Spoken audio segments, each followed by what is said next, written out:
بسم اللہ الرحمن الرحیم۔ معزز خاتون حضرات، السلام علیکم ورحمۃ اللہ وبرکاتہ۔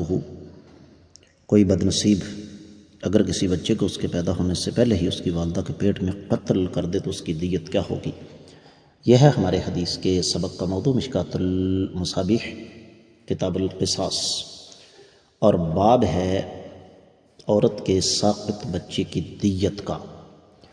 3487ویں حدیث کتاب میں ہے۔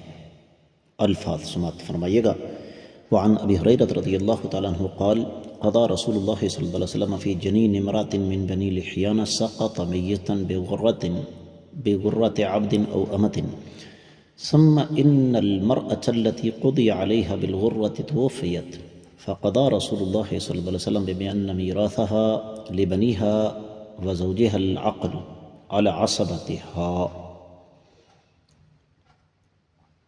العقل على عصبتها متفق علیہ۔ یہ حدیث صحیح بخاری اور صحیح مسلم کی ہے۔ معزز خواتین و حضرات، تفصیلی حوالہ صحیح بخاری کتاب الدیات 26واں باب ہے کہ کوئی عورت اگر خون کرے تو اس کی دیت دودیال والوں پر ہوگی، نہ کہ اس کی اولاد پر، اور بچہ جو کہ ابھی پیدا نہیں ہوا اس کی دیت کا بیان۔ اور یہ حدیث آپ کو صحیح بخاری میں ایک سے زیادہ مقامات پر ملے گی، 6909، 6910، 6904، 6740، 5760 اور 5758۔ صحیح مسلم کی بھی یہی صورتحال ہے، 4989، 90 اور 4389، 90 اور 91۔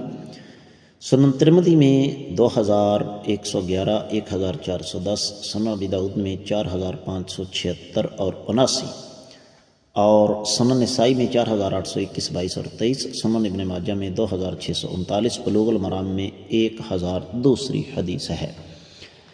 تو یہ بات واضح ہو گئی کہ حدیث کی سند پر کسی قسم کا کوئی اعتراض نہیں، کیونکہ یہ صحیح بخاری اور مسلم کی روایت ہے۔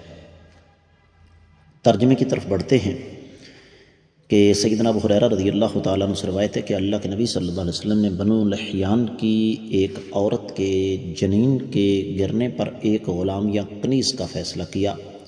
پھر وہ عورت جس کے متعلق نبی علیہ السلام نے دیت دینے کا فیصلہ کیا تھا، اس کا انتقال ہو گیا، تو آقا علیہ السلام نے فیصلہ کیا کہ اس کی میراث اس کے لڑکوں اور اس کے شوہر کو ملے گی، اور دیت اس کے دودیال والوں کو دینا پڑے گی۔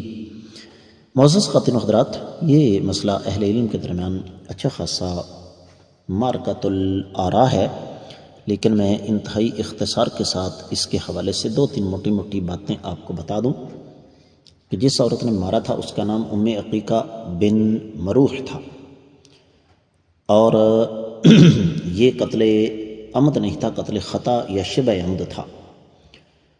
تو اس لیے اس کے خاندان پر نبی علیہ السلام نے یہ ذمہ داری ڈالی کہ وہ اس کی دیت ادا کریں، اور جو عورت فوت ہو گئی تھی اس کا ترکہ اس کے خاوند اور بیٹوں کو ملا۔ تو اس سے یہ بھی پتہ چلا کہ خاوند بچوں کے ساتھ وارث ہوتا ہے، اور جب خاوند اولاد کے ساتھ اپنی عورت کا وارث ہو تو عورت بھی اولاد کے ساتھ اپنے شوہر کی وارث ہوگی۔ اور ہوا یہ تھا کہ قبیلہ بنو لحیان کی 2 عورتیں لڑ پڑی تھیں، ان میں سے ایک نے دوسری کو پتھر مارا تو دوسری بیچاری جو حمل کی حالت میں اس کا بچہ فوت ہو گیا، تو نبی علیہ السلام نے تاوان اس پر یہ ڈالا کہ وہ ایک غلام یا لونڈی ادا کرے۔ میں امید کرتا ہوں کہ یہ حدیث آپ کو اچھی طرح سمجھ آ گئی ہوگی۔ اس کے ساتھ ہی آپ کے سبق سے اجازت دیجیے۔ السلام علیکم ورحمۃ اللہ۔